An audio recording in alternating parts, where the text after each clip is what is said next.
Good morning friends, আমার ছোট্ট YouTube চ্যানেলে তোমাদের সবাইকে স্বাগত। প্রতিদিনের মতো আমি আবারও তোমাদের সামনে চলে এসেছি নতুন একটি ভিডিও নিয়ে।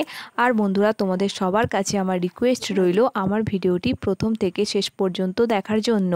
আর বন্ধুরা, তোমরা সবাই কেমন আছো? আশা করছি সবাই খুব ভালো আছো, আর আমিও খুব ভালো আছি। আজকের ভিডিওটি শুরু করলাম এই যে বাগানের সবজি পাড়া দিয়ে। বন্ধুরা, সকালবেলায় ঘুম থেকে উঠে ঘরে যেসব কাজকর্ম ছিল সেগুলো আমি সব করে নিয়েছি। নিয়ে তারপর আমি আর আমার বর দুজনে মিলে চলে এসেছি আমাদের বাগানে কয়েকটা সবজি পাড়ার জন্য। আর এখন তো বর্ষাকাল, সেই জন্য দেখলে বাগানে যাওয়ার রাস্তাটা একদম জলে ভর্তি হয়ে গেছে। আর বন্ধুরা, বাগানে এসেছি, একটা পেঁপে পেড়ে নিলাম গাছে থেকে, আর কয়েকটা পুঁই শাকের ডাঁটা কেটে নিলাম কুমড়ো দিয়ে রান্না করার জন্য। এই যে বন্ধুরা, তোমরা দেখতে পাচ্ছ, এই যে পুঁই শাকের ডাল কয়েকটা কেটে নিচ্ছি। বাড়িতে কুমড়ো আছে, গাছেরই কুমড়ো, সেই কুমড়ো দিয়ে রান্না করব সেই জন্য। আর বন্ধুরা, একটু আগে তোমরা যে কলার কাঁদিটা দেখলে না, ওটা সিঙ্গাপুর গাছের কলার কাঁদি। ওটা প্রথম ওই গাছেই কলার কাঁদি পড়েছে আমাদের, কিন্তু এই প্রথম সিঙ্গাপুর গাছের কলার কাঁদি পড়লো। আর বন্ধুরা, ওই গাছটা যেহেতু একটু ছাওয়া জায়গায়, সেই জন্য অনেক দেরিতে কিন্তু ফল আসলো, না হলে আরও অনেক আগেই আসতো। তারপর বন্ধুরা, আমি বাগান থেকে চলে এসেছি, এসে স্নান টানও করে নিয়েছি। আর তারপর এখন একটু টিফিন খেয়ে নিচ্ছি, মুড়ি আর চানাচুর জল দিয়ে ভিজিয়ে খেয়ে নিচ্ছি। তারপর আবার এই যে রান্না বান্না করতে হবে, সেই জন্য আবার রান্নাবান্না করার জন্য আমি সব কিছু কেটে কুটে নিচ্ছি।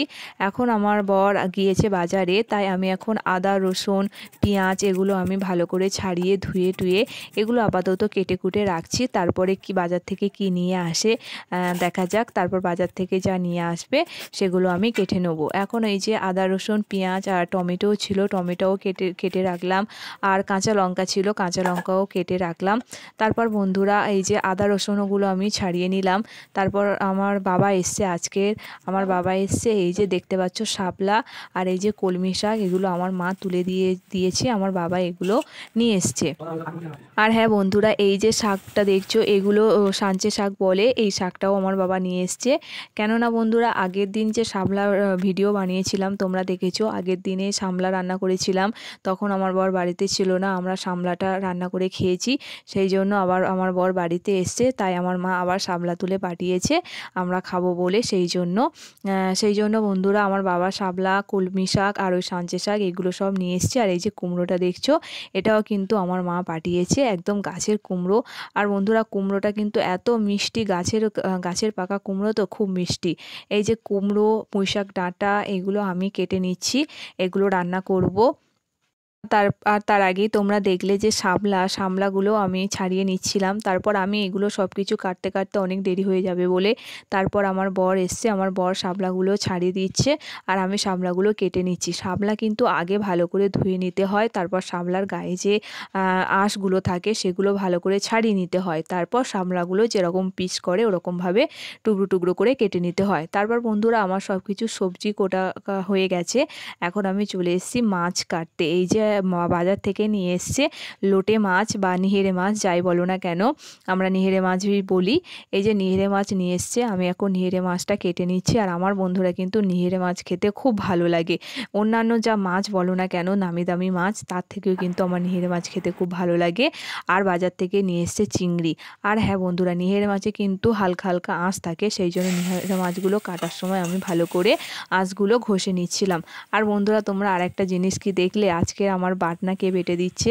আমার বর কিন্তু আজকের আমার বাটনা বেটে দিচ্ছে, কেননা আজকের অনেকটাই দেরি হয়ে গেছে সেই জন্য। তারপর বন্ধুরা, এই যে আমার মাছ কাটা কোটা সব ধোয়া টোয়া সব কিছু হয়ে গেছে।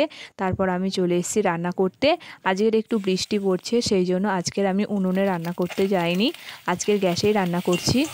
আমি গ্যাসে তরকারিগুলো রান্না করছি, আর আমার বর উনুনে ভাতটা করে নিয়ে আসবে। আর বন্ধুরা, তোমরা দেখলেই যে প্রথমে আমি নিহেরে মাছের তরকারিটা রান্না করে নিলাম।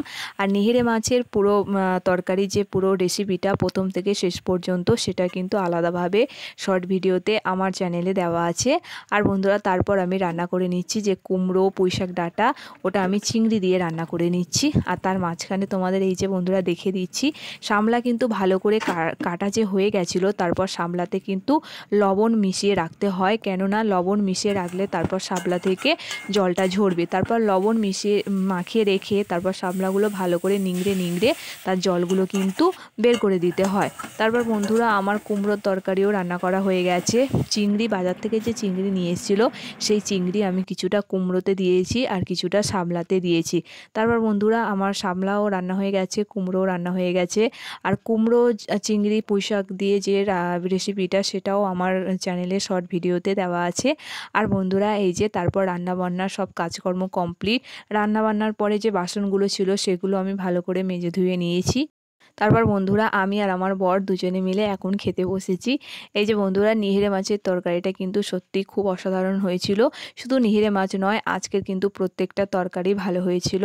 এমনকি আমার বরও বলছিল যে হ্যাঁ, আজকে নিহিরে মাছটা রান্নাটা খুব ভালো হয়েছে। আজকের ভিডিও এই পর্যন্ত। বন্ধুরা ভিডিওটি ভালো লাগলে আমার চ্যানেলটি সাবস্ক্রাইব করে দিও।